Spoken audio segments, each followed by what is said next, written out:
그런즉 우리가 무슨 말을 하리요? 은혜를 더하게 하려고 죄에 거하겠느냐?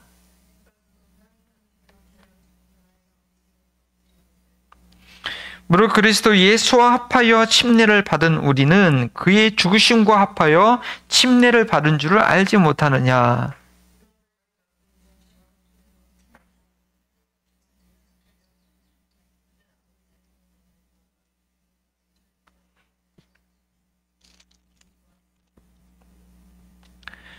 만일 우리가 그의 죽으심과 같은 모양으로 연합한 자 되었으면 또한 그의 부활과 같은 모양으로 연합한 자도 되리라.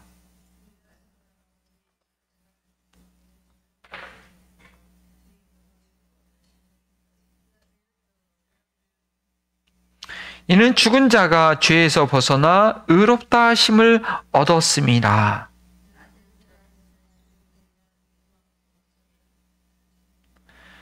이는 그리스도께서 죽은 자 가운데서 살아나셨음에 다시 죽지 아니하시고 사망이 다시 그를 주장하지 못할 줄을 알미로다.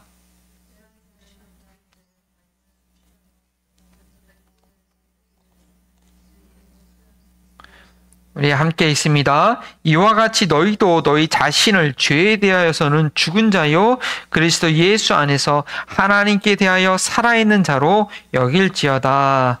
아멘. 기도합니다. 하나님 감사합니다. 이 시간 진리의 말씀을 경험할 수 있도록 우리의 귀를 열어주시고 우리의 눈을 열어주실 줄 믿고 감사를 드립니다. 참으로 한 번밖에 없는 이 생 정말 하나님의 영광 위에서 영원토록 후회 없는 그러한 승리의 삶을 살아야 되는데 이 세상 하나님이 인정하지 않는 헛된 지식과 문화 가운데 우리의 생각과 판단과 감정을 속이는 것들이 많이 있습니다. 이 시간도 진리의 말씀으로 우리의 영혼과 육신과 아버지 영을 강건하게 세워주셔서 속지 않고 후회하지 않고 오직 진리를 선택하여 끝까지 갈 수 있는 믿음의 사람들이 되게 하여 주시옵소서. 진리의 성령이 이 시간 친히 우리를 깨우쳐 주시고 우리 한 주간의 삶 가운데 하나님 행함이 있는 그러한 생명의 양식이 되는 그런 말씀 되게 하여 주옵소서. 감사하며 예수님의 이름으로 기도합니다. 아멘. 네, 감사합니다. 네. 오늘 그리스도의 도, 기초, 그리스도의 도, 기초 몇 번째 시간이죠? 네 번째 설교하고 있지만 내용은 세 번째예요. 복습을 좀 하는데 첫 번째는 뭐예요? 뭐에 대한 회개? 죽은 행실에 대한 회개, 죽은 행실. 근데 제가 회개만 너무 얘기했는데 사실은 우리의 삶, 하나님을 떨어서 살았던 우리 모든 것이 생명이 없는 삶이었다. 거기서 돌이키는 거죠. 예, 돌이키고 회개는 여러 가지 종류의 회개가 있었는데 마음으로 돌이키지 않고 겉모습만 그리고 한번 했다가 다시 옛날 돌아가는 네, 고맙습니다. 예, 그런 이제 회개가 있고 근데 끝까지 가야 된다는 거예요. 자, 그 다음에 회개했으면 자 하나님께로 돌아가는 건데 그 하나님께 대한 믿음이 있어야 되죠, 그죠? 예, 하나님께 대한 믿음은 끝까지 바라보는 거예요.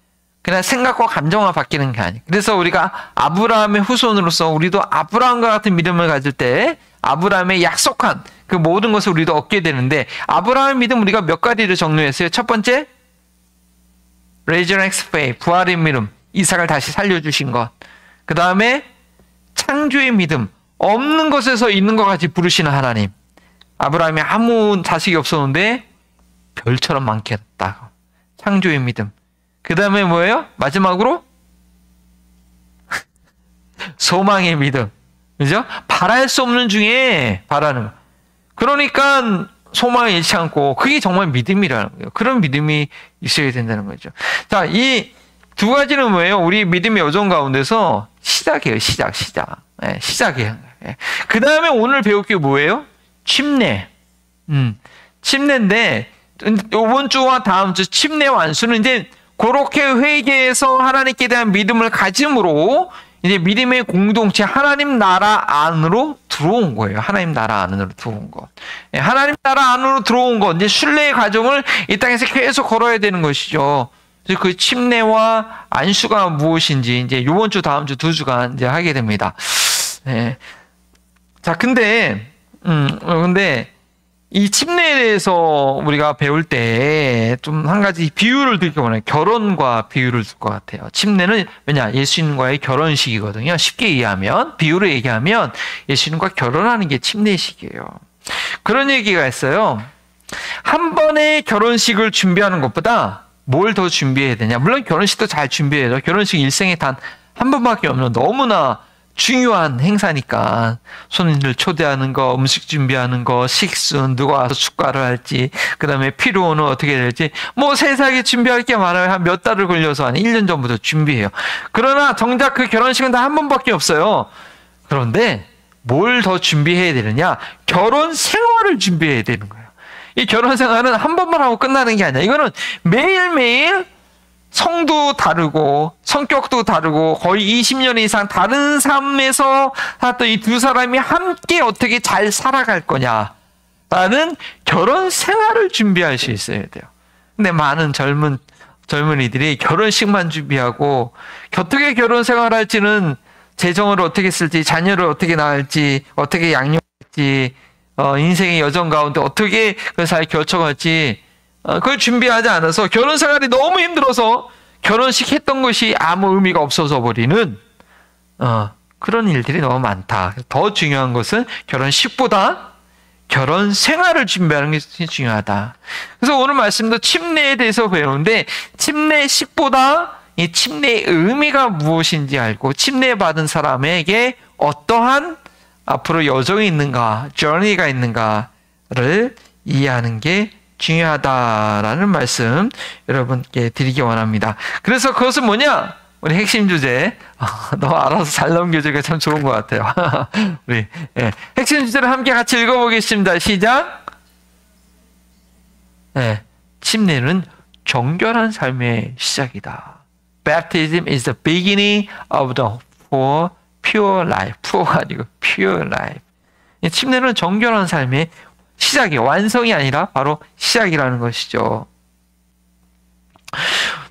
우리 히브리서 6장 1절과 2절 말씀을 계속 우리가 그 말씀 갖고 얘기하는데 우리가 믿음의 기초를 다시 닦지 말고 완전한 데 나아갈지나 하면서 그리스도의 도의 기초를 얘기하면서 하나님께 대한 죽은 행실에 대한 회개와 하나님께 대한 믿음, 그 다음에 침례들에 대한 가르침, 세례들 그렇게 나와 있는데 이 침례를 얘기할 때, baptism을 얘기할 때 되게 unusual하게 복수로 표현되어 있어요. 복수.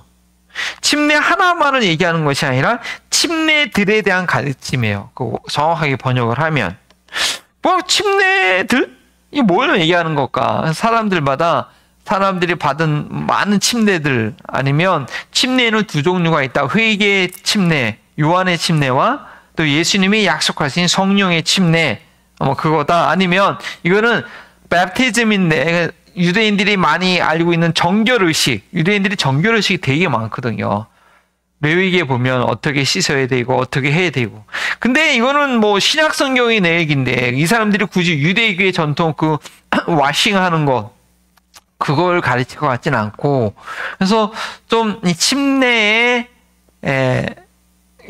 두 종류를 얘기하는 게 아닌가. 뭘 얘기하는지는 정확하게 모르지만 침례들이라는 복수를 쓴 게 참 독특한 이해입니다. 근데 저희가 알아야 될 것, 침례에 대해서 알아야 될 것은 무엇보다도 침례의 형식과 침례의 의미를 좀 우리가 잘 배우게 되기를 바랍니다.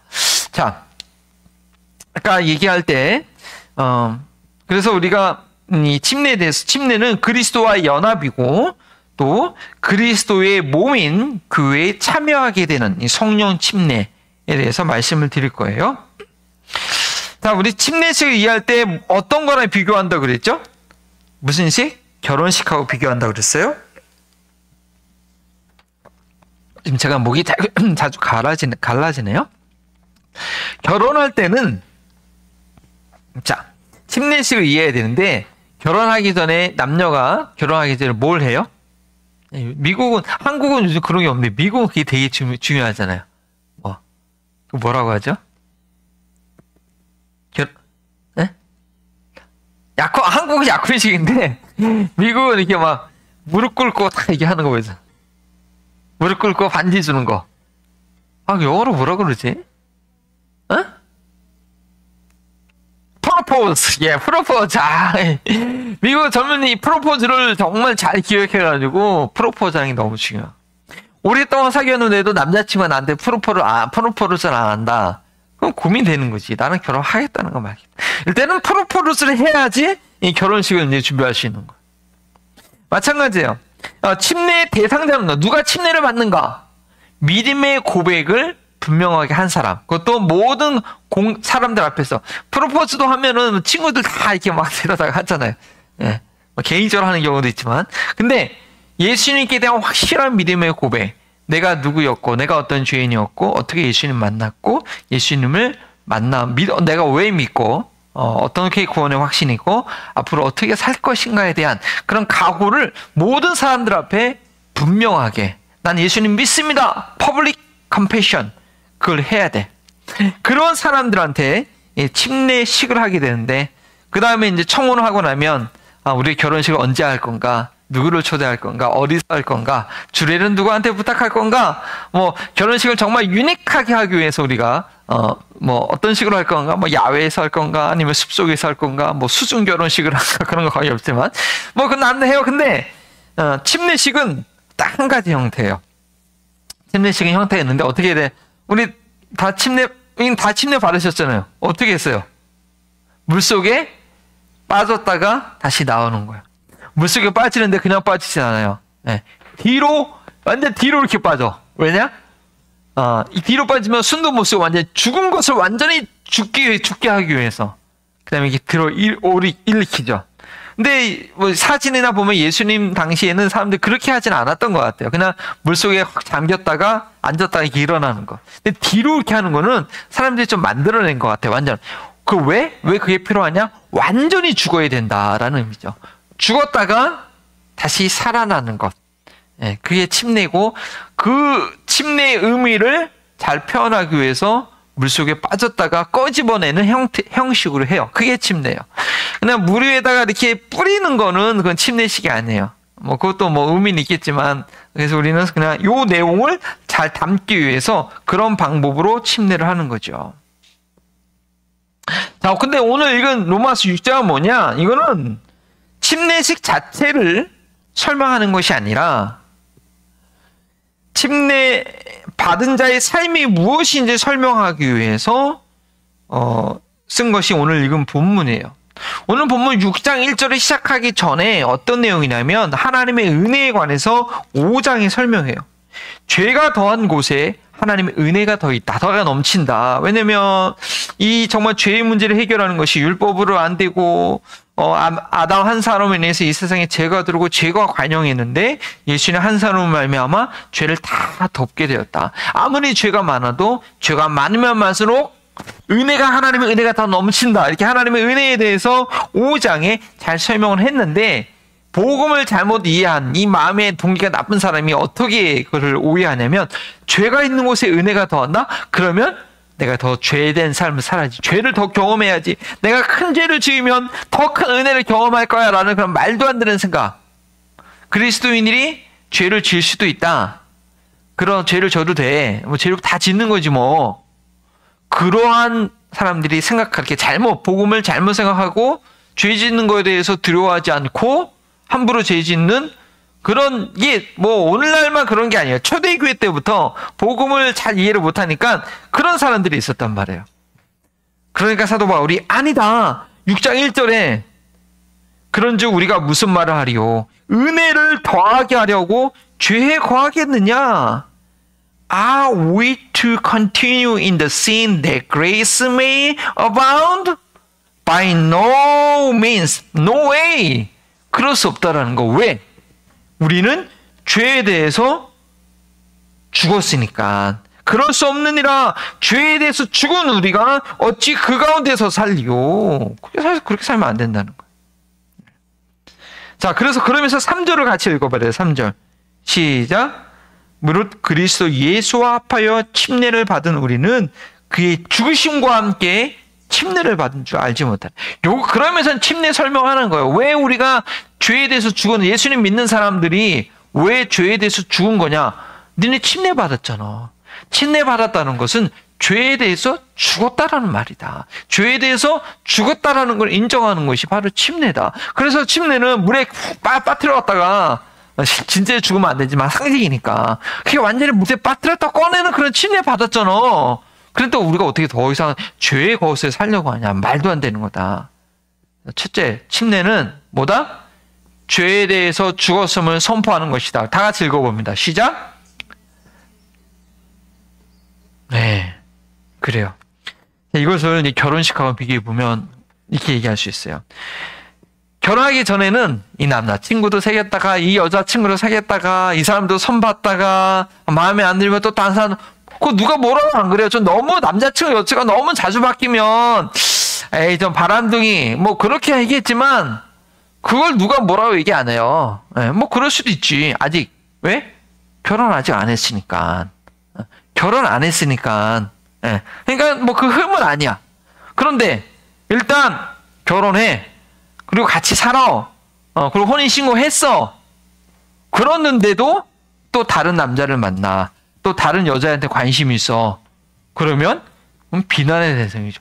야, 네가 결혼한 사람이면 어떻게 또 다른 여자를 만나? 다른 만자를 다른 사람 마음에 품어? 그거 안 되지. 마찬가지예요. 내 침례 받았잖아. 어떻게 더 이상 죄에 대해서 거해? 안 되지. 죄에 대해서 너 죽은 거야.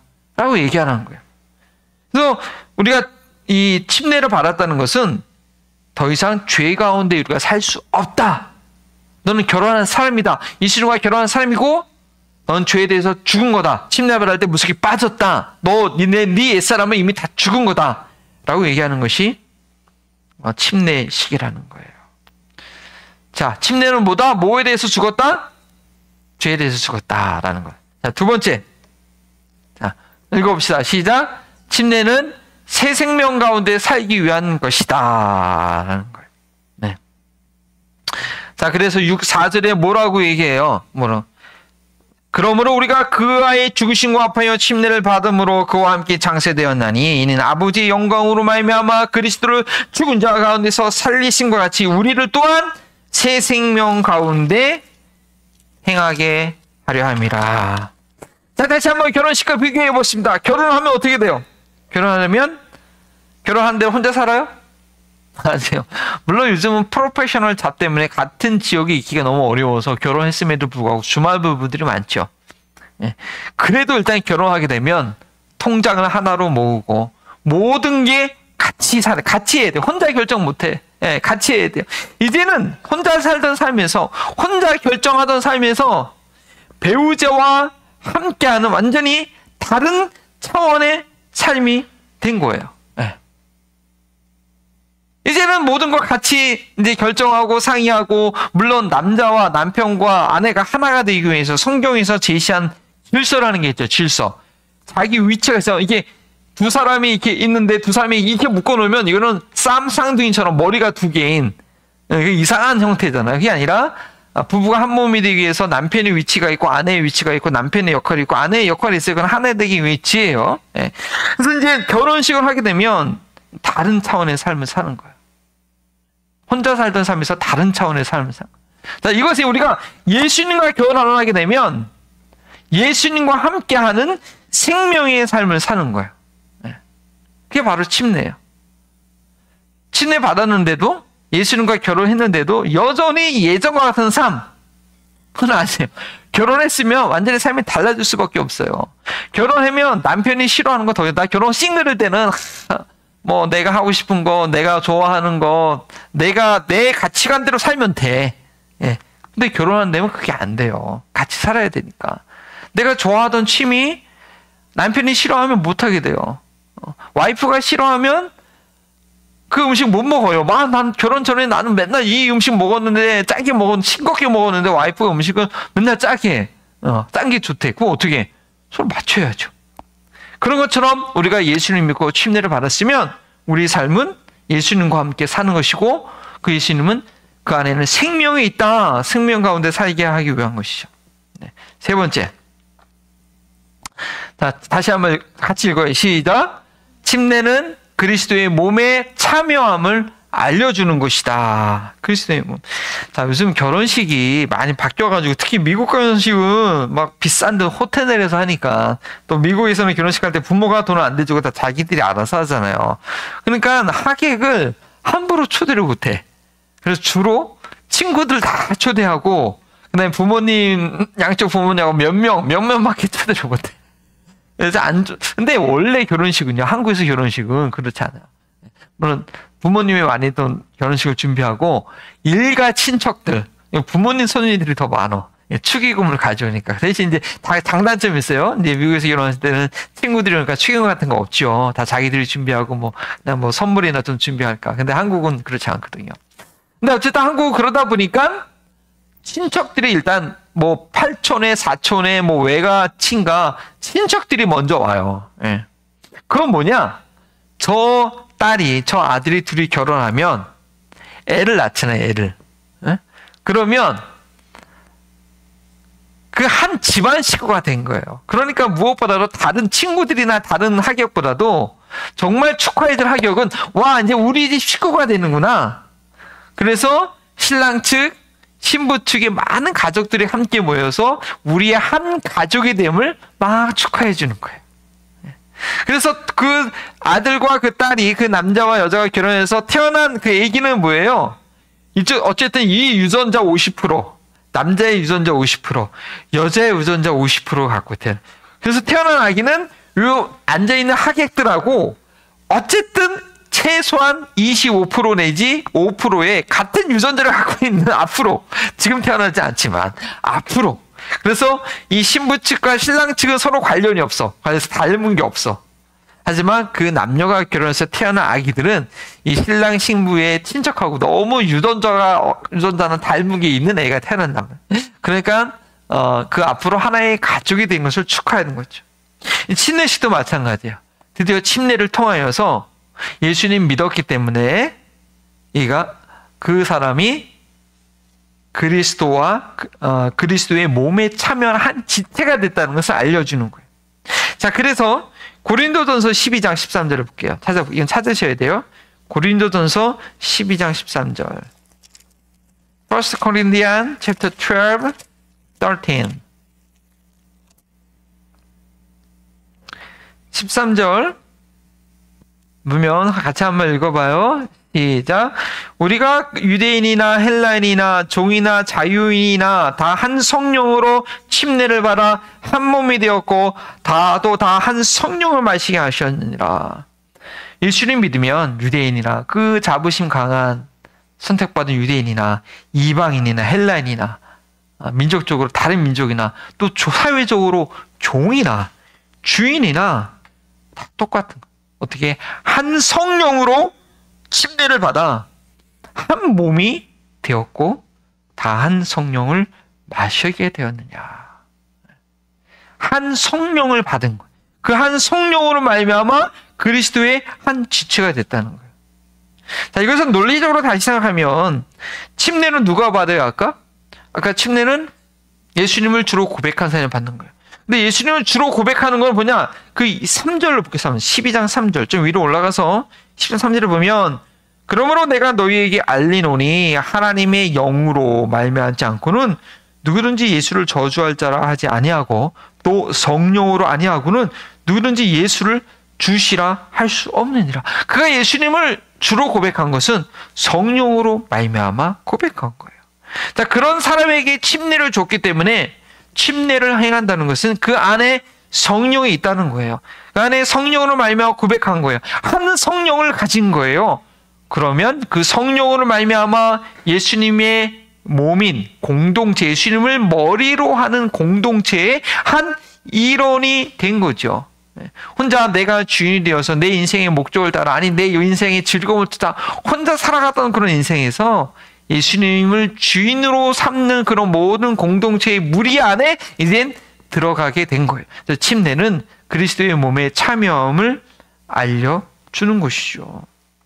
근데 여기서 보면 왜 이거는 침례를 설명하기 위해서 그런 것이 아닌데, 성경에 나와 있는 모든 침례라는 단어는 그 침례식의 침례식의 모습을 그것을 이제 비유로 설명하기 위해서 알려주는 건데, 완전히 성령으로 침례를 받았다. 여기 보면 한 성령으로 침례를 받았다. 침례받는 것은 완전히 잠겼다가 새로워지는 거잖아요. 성령이 완전히 푹 잠겼다가 다시 성령으로 받아서 성령을 완전히 마시는 거예요. 근데 이거 참고로 말씀드리면 사도행전 보세요. 사도행전 19장. 사도행전 19장 1절과 6절. 1절을 제가 좀 설명해 드릴게요. 6절에 보면 이래요. 1절부터 보면 사도 바울이 에베소 지역에 이제 전도를 하러 갔어요. 그래서 아볼로가 고린도에 있을 때 바울이 윗지방에 다녀 에베소에 와서 어떤 제자들을 만나매 디사이플을 만났어요. 이르되 너희가 믿을 때 성령을 받았느냐? 이르되 아니라 우리는 성령의 계심도 듣지 못하였노라. 믿는 제자들이에요. 네. 아까 말에 의하면 믿기 때문에 이분은 성령으로 말미암아 고백해서, 근데 성령에 대해서 못 들었어. 바울이 이르되 그러면 너희가 무슨 침례를 받았느냐? 대답하되 요한의 침례라. 요한의 침례는 뭐냐? 회개하는 사람들이 받는 침례란 말이에요. 그런데 요한이 얘기하기를 내 뒤에 오시는 이는 나는 그의 신들매도 풀기에 합당하지 않다. 그는 물과 불과 성령으로 침례를 주시는 분이라 라고 했어요. 예수님을 믿으면 침례 요한이 얘기하는 것은 죄를 씻기 위해서 회개의 상징으로 침례를 줬지만, 그 예수님은 우리에게 불과 성령으로 침례를 주신다. 그러니까 이 사람들이 예수님 믿긴 믿는데 회개밖에 경험을 못한 거예요. 자기 죄 깨닫는 것밖에. 요한의 침례라는 거예요. 4절에 바울이 이르되 요한이 회개의 침례를 베풀며 백성에게 말하되 내 뒤에 오신 이를 믿으라 하였으니 이는 곧 예수라거늘 이들이 듣고 주 예수의 이름으로 침례를 받으니 바울이 그들에게 안수하며 성령이 그들에게 임하심으로 방언도 하고 예언도 하니 모두 12사람쯤 됨이라. 그냥 단순히 예수님을 나의 구세주로 고백하는 것, 성령으로 말미암아 그런 경험도 필요하지만 더 중요한 것은 성령의 침례, 완전히 성령에 잠기는 그런 경험도 우리에게는 필요하다. 근데 이거는 해석에 논란이 있어요. 이렇게 믿는 교단도 있고, 아니다, 예수님 믿을 때 다 성령 침례 받은 거다. 고린도전서 12장 말씀을 이 3절과 연결해서 예수님 믿는 순간 다 한 성령으로 침례를 받았다고 하니 그 문자적으로 받아들일 때, 근데 침례를 얘기하는 것은 완전히 잠기는 걸 얘기하는 거거든요. 그래서 우리에게는 성령의 충만한, 성령이 완전히 잠기는 그런 경험들이 우리에게 필요하죠. 그러할 때 진정한 그리스도인이 되는 것이고, 그런 사람이 진정한 그리스도의 교회의 한 지체가 되는 거예요. 주일날 예배만 참석한다고, 헌금한다고 그리스도의 몸의 진정한 교인이 지체가 되는 게 아니에요. 정말 성령으로 충만하고 성령에 잠기는 그런 성령의 침례를 받을 때 한 성령으로 침례를 받아 한 성령을 마셨느냐가 되는 것이죠. 네. 자, 침례는 뭐다? 그리스도의 몸에 참여함을 알려주는 것이다. 자, 네 번째. 침례는 뭐다? 같이 한번 읽어봅니다. 시작. 침례는 거룩한 삶을 향한 양심의 회복이다. 이게 가장 중요했네요. 가장 중요한데 시간이 벌써 지났네. 자, 성경을 찾아봅시다. 베드로 전서 1 Peter 3:21. 베드로 전서 3장 21절. 우리 EM 친구들이 영어로 한번 읽어봅니다.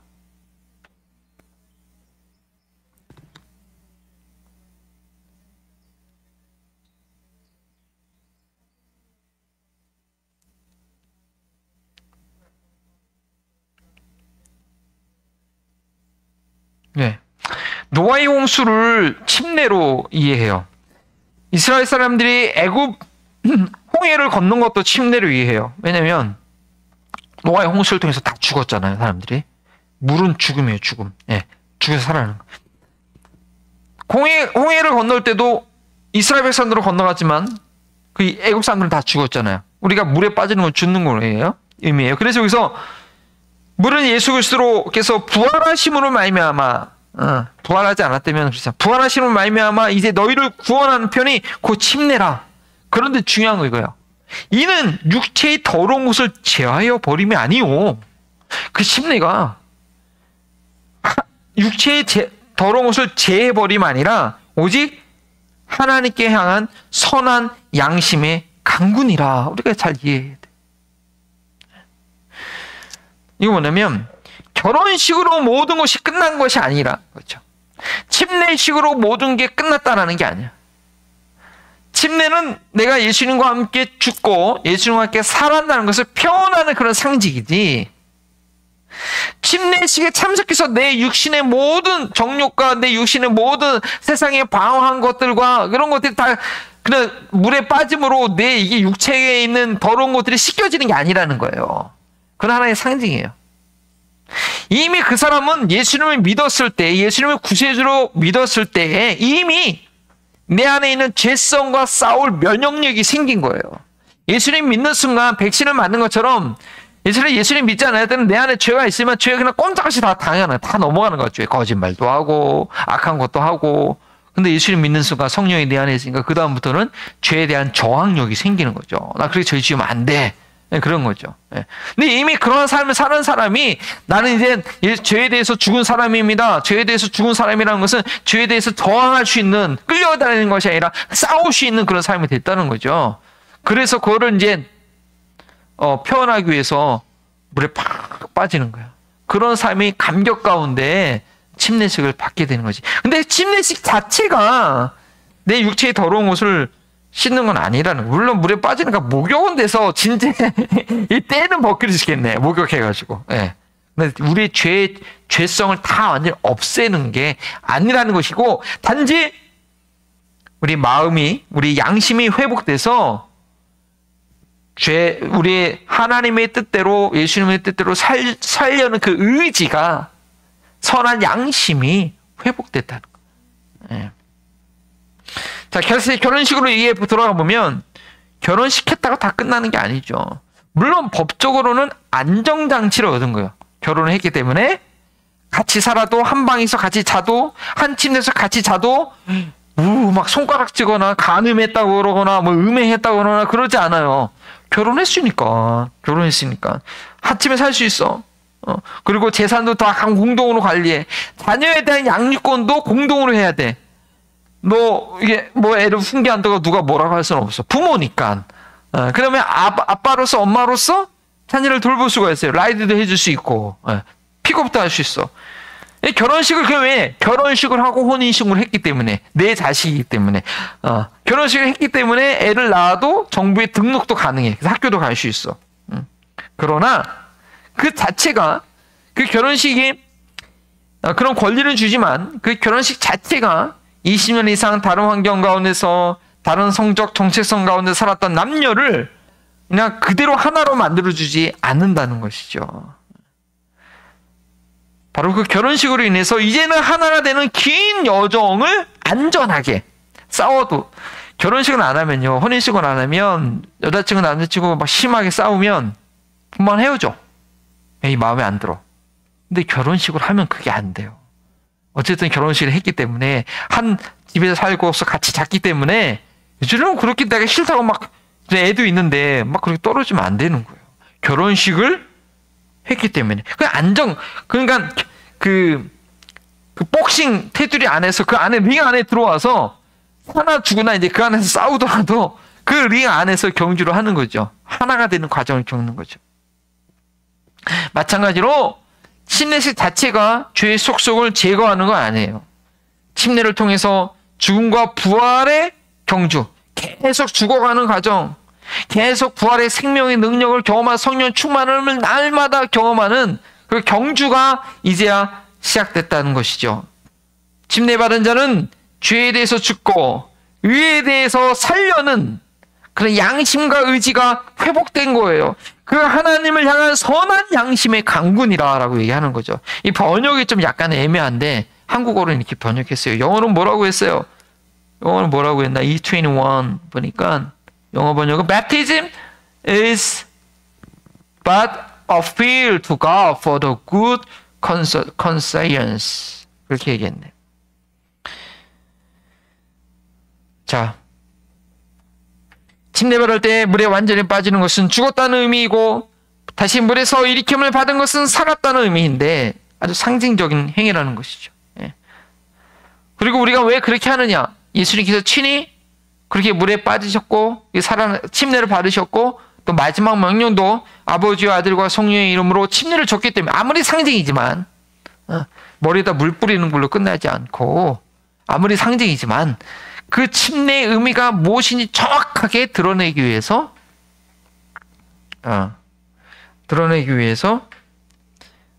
물에 빠졌다 일어나는 그런 침례식을 하는 것이죠. 결혼식 전에 이미 서로 알고 끌리는 것이 있고 평생 함께 할 것을 다짐했기 때문에 그것에 대한 헌식으로 결혼식을 하는 거지. 결혼식을 했다고 그냥 둘이 하나가 되는 건 아니라는 거죠.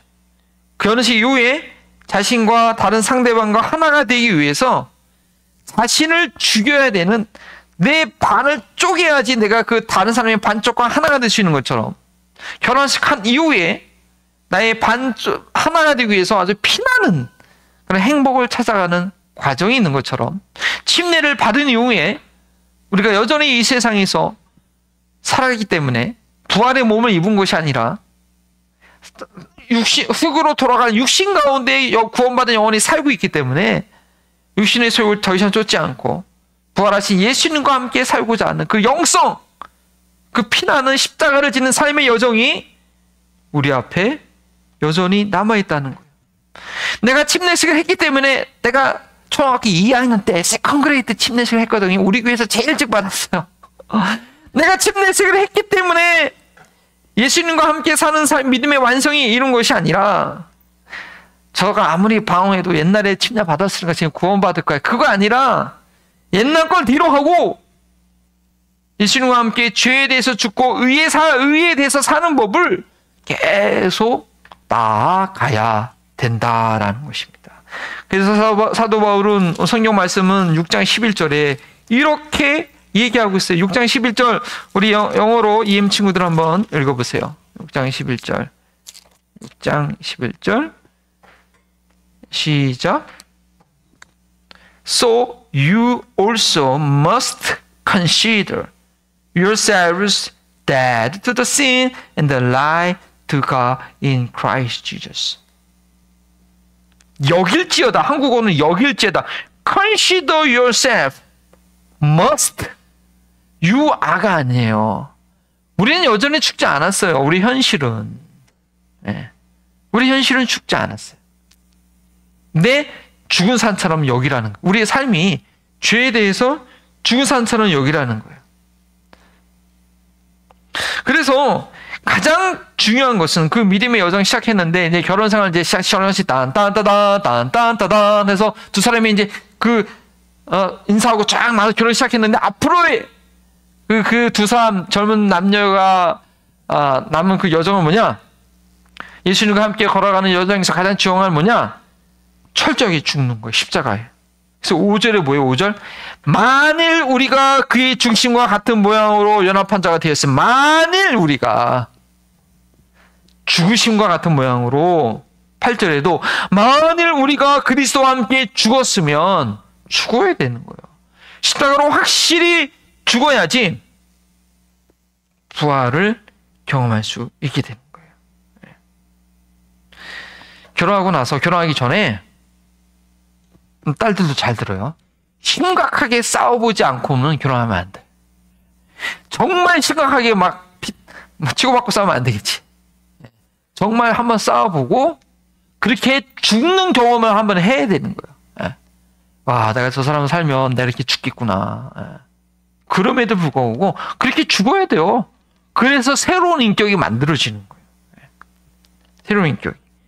정말 예수님과 함께 생명과 삶을 살기 위해서는 예수님과 함께 완전히 죽는 경험, 그래서 십자가를 지고 따라오라는 거예요. 십자가가 없으면 죽는 것이 무엇인지 몰라요. 십자가를 지고 죽어야만 우리한테 부활의 영광이 있는 것이죠.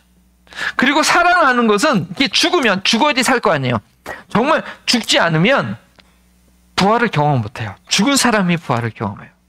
옛날 초대교회 때 이런 재밌는 얘기가 있어요. 침례를 많이 받았는데 초대교회 로마 시대 때 많은 병사들이 침례를 받았어요. 먹칠을처럼. 근데 침례 받을 때 다 빠져야 되는데 다 안 빠지고 손을 싹 들었어. 손은 안 빠지고.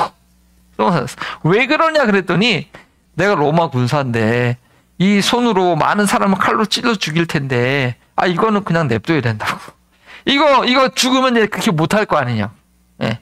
그러니까 만약에 이게 항상 손으로 도둑질 하는 사람은 나 그거 계속 하고 싶어. 근데 이거 죽으면 안 돼. 그 죄의 속성을 남겨두고 싶어. 침례 받을 때 이게 침례 받으면 안 된다. 물론 상징적인 거지만 침례 받을 때 하나는 손 난 죽으면 안 된다고 그냥 그때 침례할 때 누가 그랬는데 이거 꽉 잡으면 안 되는 거야. 완전히 딱 죽어야 돼요. 그리고 어떻게 살아나느냐? 예수님의 부활의 능력으로 하나님의 영광으로 말미암아 죽은 자 가운데서 다시 살리신 하나님의 그 능력으로 예수님과 함께 살아나야 돼. 침례 예수님과 받았는데 십자가에 죽었다고 했는데 여전히 내 힘과 내 능력과 내 지식과 내 자존심으로 살아가면 나는 이 주먹 하나 믿고 산다. 나는 나 잘난 거 믿고 산다. 나는 내 학력 믿고 산다. 나는 내 인격을 믿고 산다. 이러면 예수님과 함께 생명 가운데 살아가는 것이 아니라 여전히 율법주의, 자기 의지를 의지하는 것, 자기 결심과 결단을 의지하는 그런 고생스러운 돌을 닦는 삶을 살게 된다는 거죠. 우리 그리스도인의 삶은 돌을 닦는 삶이 아니에요. 십자가로 인해서 죽는 삶이고 예수님의 부활의 능력으로 생명이 있는 삶이에요. 생명. 근데 그 생명을 언제 경험하느냐? 완전히 죽을 때 십자가로. 정말 행복한 결혼식을 하려면 신나게 싸워봐야 돼. 4계절을 같이 지나면서 이 사람이 봄에는 여름에는 가을에는 어떤가 알아야 돼. 사람이 계절을 따라 삶 달라지거든. 그래서 완전히 한번 대판 싸워보고 내가 죽을까 하고 되면 이제 그 사람과 결혼하는 거죠. 예수님을 따라갈 그 각오가 있어야 되는 것입니다. 그래서 더 이상 세상적 가치관이 아니라 예수님의 가르침에 근거한 삶을 사는 거죠. 이제는 죽고 말씀과 기도로 살아가는 거예요. 예수님의 뜻을 말씀과 기도로 철저히 묻는 그런 삶을 살아야 되는 거죠. 예수님께서 불법을 행한 자들아 나는 너를 모른다. 주여 내가 주의 이름도 귀신을 쫓고 능력도 행하고 그렇게 하지 않았나이까. 그러니까 예수님이 불법을 행한 자들아 나는 너를 모른다. 오직 내 아버지의 뜻대로 행하는 자가 하나님 나라에 들어갈 수 있다고 말씀하시지 않았습니까? 내가 죽어야 돼요. 그리고 예수님과 함께 살아서 예수님의 뜻대로 살아야 되는 거죠.